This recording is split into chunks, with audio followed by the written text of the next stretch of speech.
पहिला आधी माया आहे. म्या जगण्याला जन्म दिला आणि माझ्यापासून जग निर्माण केला.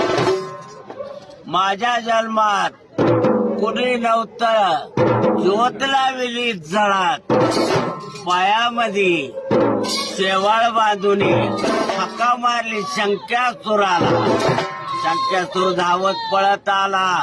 त्याने विचार नाही केला. जांबृतीला सांगून गेला, माझं शेवाळ तो नेलं. तिथं मच्छिंदर नाथ आले. काय सांगू मच्छिंदर तुला, आधी मायाचा जन्म कुठं सांग मला.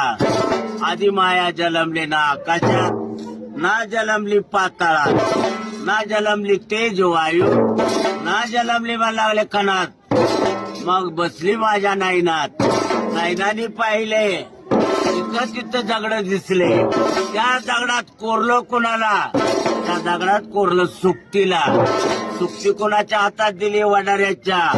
कान पाडले त्या टायमाला रेख्याच्या. त्या रेख्याने पाहिले का या खडकामध्ये तांब कशाचं. माई ठोक्यात निघाली, तांब्याला बोलली.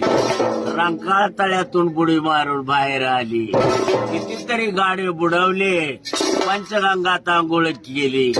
माई अशी कशी झाली, नाही थांबायचं मला इथं. मी जाते शिवावर. शिवाचा गाडा कुणाला देते वडाऱ्याला. मग तो चालू झाला, हाका मारते त्याला. मातंग ऋषीला म्हणावं, संबुरी माझ्या मी बळी देईन कुणाला. रेड्या बकऱ्याची बळी नाही चालत मला. माणसंच खाऊन जाईन बंगला मसनाला. मसनामध्ये राखीस भूत पलित हाडळ उठून गेले. तिच्या पाया पडेन मग बोलवून घेतले यताळाला. यताळाने काय सांगितले, माझ्या हातात काय नाही माये, तू जावा मशासुराच्या पंक्तीला. मशासूर दडून लपून पळून गेला. हाका मारली मग कुणाला, 9 दैत्याला. 9 दैत्याने बोलवून घेतलं लवाजीला. लवाजी बोलले, मला नाही जमत आई मला लागले, मी पाय धरतो तुझे, तू चाल गंगेला.